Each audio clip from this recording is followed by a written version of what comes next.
Hello and welcome back to the channel. I'm back with another update video. This is probably one of my best updates for a while. I have some pickups from Amazon and eBay. In total, there are 3 Blu-rays, 3 DVDs, and a pop vinyl. So let's not waste much time and get right to it. So the first 5 pickups actually are all from Amazon. I dipped into another one of my vouchers and picked up a few bits. So the one pop vinyl I picked up, I've showed 2 figures from this line in previous updates, and this one was another one I couldn't pass up on. This now takes the total for this range up to 3, and that is the Power Rangers Goldar Pop. And Goldar has always been one of my favourite henchmen villains from the Power Rangers series, and as soon as I seen the price for this pop, I had to jump on it. Um, it the detail on it is just amazing. It's sort of a gold coloured plastic. Capture They've captured the look of him amazingly, and if I just turn to the side there, get some lighting on it, you see the detail on his armour and his sword. So yeah, I now have 3 of the Power Rangers pops from this line. The Red Ranger, helmetless, the Lord Zed one, and now Goldar. So really happy to add that one to my pop collection. And then I couldn't really go on Amazon without looking at the movies. Um, I'll show them in reverse order because 2 are um, really good films. Well, I hope they're really good films anyway. Um, I'll start with the 2 sort of blind bars. The first one is from Network Films, and this is another one of their excuse me, the British film line. This I actually seen in HMV. HMV were asking £7.99 for, which was a really good deal.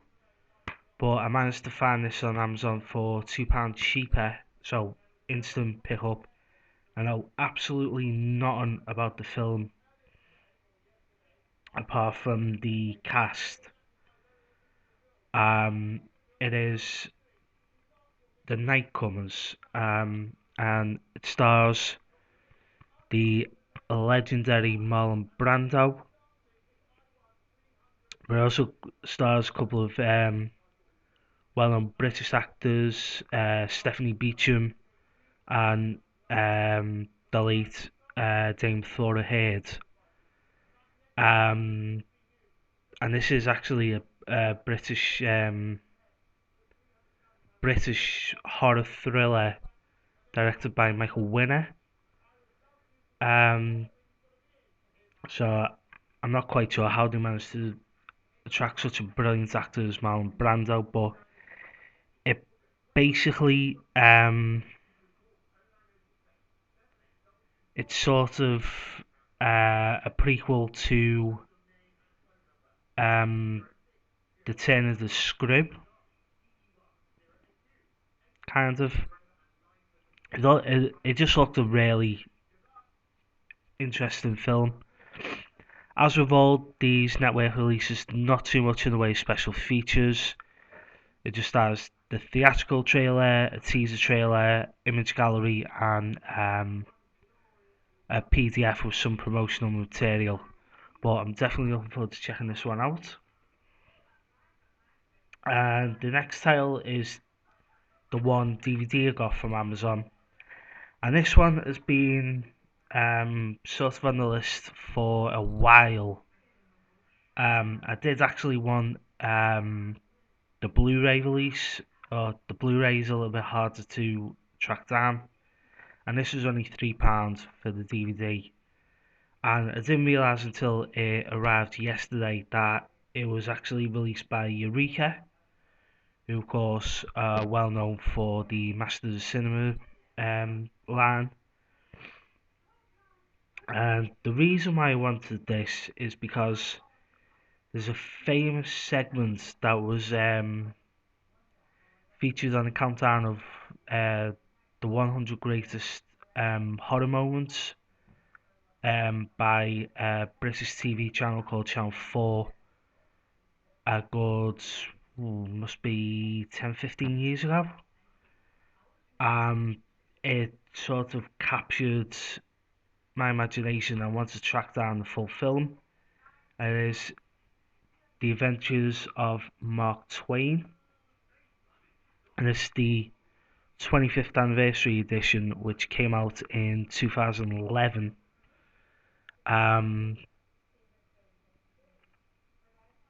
uh, and it's basically a claymation film. Um, for those of you who don't know, Mark Twain was a an author. He was born in at the time of this release. He'd been gone 100 years, so that's what, 1911. Um, and so 1911 he died, and um,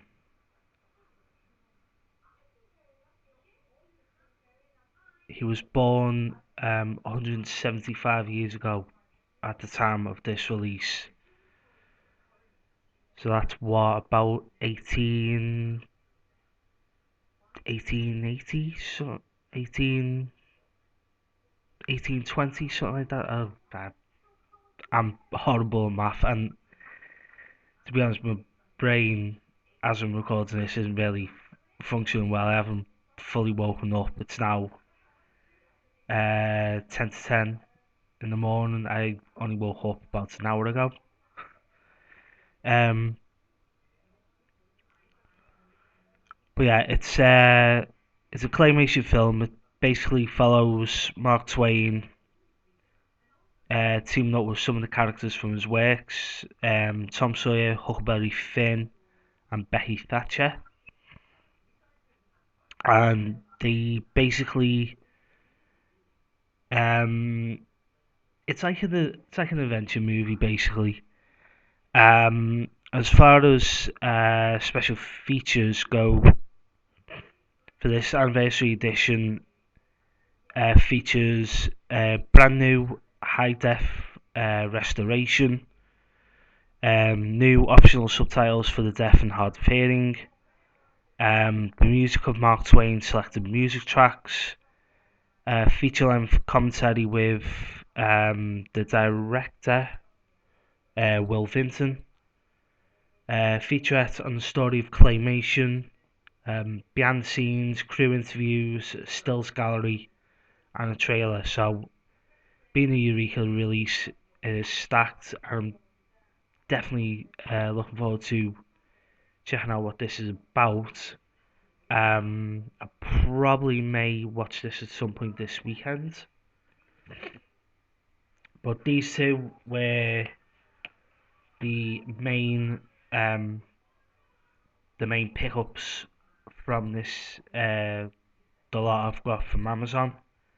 The first one, I had to get this. I've got a love-hate relationship with this series of films, but this one is a bit more faithful to the subject. Um, I've been wanting to watch it for a while. I actually missed out on it when it came out in cinemas in 2018. I've been holding off getting it since. That is Bumblebee. As I said, I have a love-hate relationship with the Transformers films. I did enjoy the first film in 2007, but as the series went on, I got a bit uh, down on the films, and the last film, The Last Night, was just a woeful film. It was utterly dreadful. But this one is sort of a prequel to the original and also a soft reboot. Um, as the look of the actual Transformers is more closely in line to the original cartoon. Um, Stars singer Haley Steinfeld and WWE star John Cena. Cena actually plays the villain in this film, which is a bit of an amazing turn. And what it basically is,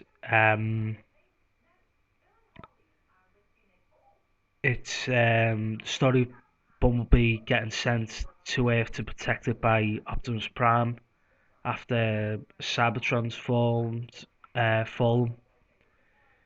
Um, and he's basically getting tracked down by the Decepticons and who are getting helped by John Cena's character. Um,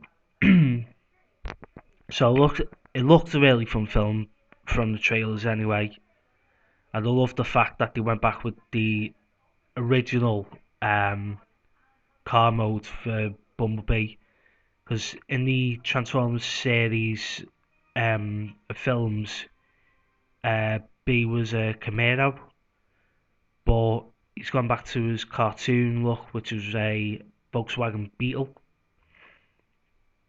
As far as special features go, there's a motion comic, deleted and extended scenes and outtakes, explore Cybertron through B Vision, and discover Bumblebee's origin and more. So there's over an hour of special features on this.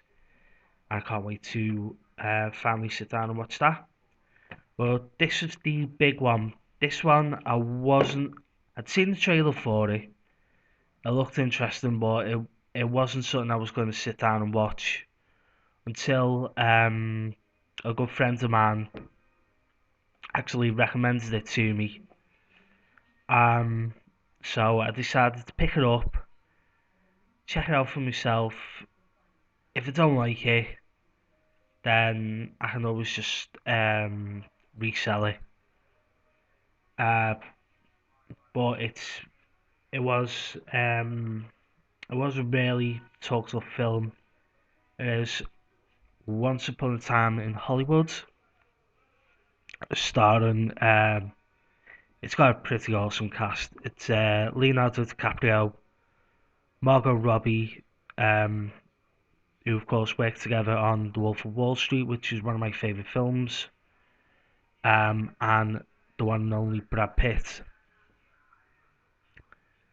Um, I basically follow. It's set in 1969. Um, DiCaprio plays a TV star called Rick Dalton, and Brad Pitt is his stunt double Cliff Booth. Trying to make the way in Hollywood. Margot Robbie plays the late Sharon Tate. Um, and basically just takes an entire look at what the showbiz life was like back in the late 60s, going on to early 70s. And it's directed by the one and only Quentin Tarantino. This was his ninth film. Um, as far as special features go, there's 7 additional scenes. Um, uh, there's a love letter from Tarantino to Hollywood. Featurette called Bob Richardson for the Love of Film. Shop Talk, The Cars from 1969. Um, Restoring Hollywood, the production design of Once Upon a Time in Hollywood, and the fashion of 1969. So, yeah, definitely looking forward to checking this one out. I'm probably going to sit down and watch this weekend. So that was everything I got from Amazon. Now to the 2 eBay pickups. These were absolute steals of deals. I only paid £1 each for them. Um, with the postage only being like £1.50. So I got the 2 of these for £5 total, which isn't a bad deal. The first one, this was another film I never got to see in cinemas, but I've been wanting to check this one out. I have to be a little careful with this. I'll explain why in a second. Um, and this is a Steven Spielberg film, and there's a lot of 80s throwbacks, a lot of Easter eggs to be found in the film, which works for me because um, I always say I'm a child of the 80s because I was born in 1985, so I had half that amazing decade going into the 90s. This is Ready Player One. This is one of the re-release sleeves because it's a Warner Brothers film. I'm not really keen on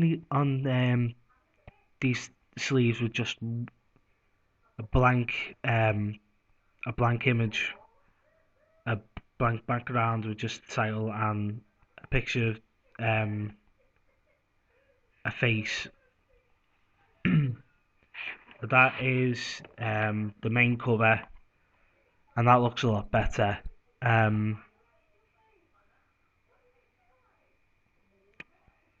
I said, this one I've been looking forward to checking out, but I have to be a bit careful. I'll pop this case open, because as you can see, the disc has fallen out, and that's because the hub um, was broken when it arrived, so the disc was rattling about. Thankfully, there's no damage to the actual disc, which is good, and still has digital code. I don't know if that will work for anyone, but I may put the code up on um, eBay if it's still valid. In fact, the code expires in September, so it wouldn't be valid. So yeah, that is another one I'm looking forward to checking out. And the final pickup is another one to add to my Disney Classics collection. And I come past this one up. This is number 20 in the Disney Classics. Um, is the Aristocats. This has always been. I can't remember for sure if I've actually seen this one before. I'm a bit sketchy with which Disney films I've seen and which I haven't. But everyone knows the famous song from it. Everybody wants to be a cat. Um, and from the little clips I have seen, it is a fun film. excuse me. Um, and this is one of the older special edition releases from Disney, which had like DVD-ROM content and basically fun stuff that you can play on your DVD players. So as far as the games that you can have on this, it's got a virtual kitten, and if you pop it into your DVD-ROM on your computer, you can unlock some mini games for your virtual kitten and print out your own adoption license. Um, and there's another fun game called the Aristocats Fun with Language, where you can learn the names and sounds of various musical instruments. It also has some documentary features, um, an excerpt from The Great Cat Family hosted by Walt Disney himself, a featurette on the Shim brothers called The Aristocats of Disney Songs and The Aristocats Scrapbook, and it also has a deleted scene called which is a bonus song called She Never Felt Alone. So another one to add to the collection. Um, Really happy with that one. And that is it for this update video. A little bit shorter than most of the videos I tend to put up. Um, I just wanted to get through them as quickly as possible. So that is it. Um, don't forget to like, share, subscribe, comment down below if you've seen any of the movie pickups, particularly if you've seen, for example, Ready Player One or Once Upon a Time in Hollywood. Let me know down below what you thought of it. So as the next video, I do have another couple of pickups from eBay. I don't know if I've been given an estimated date of Monday. So if they arrive on Monday, I may shoot a video then. If they arrive earlier, then obviously I will try and get a video up then. But as far as it goes for now, thank you very much for watching. I've been the Blue Geek, this has been the Blue Geek Reviews, and I will see you next time.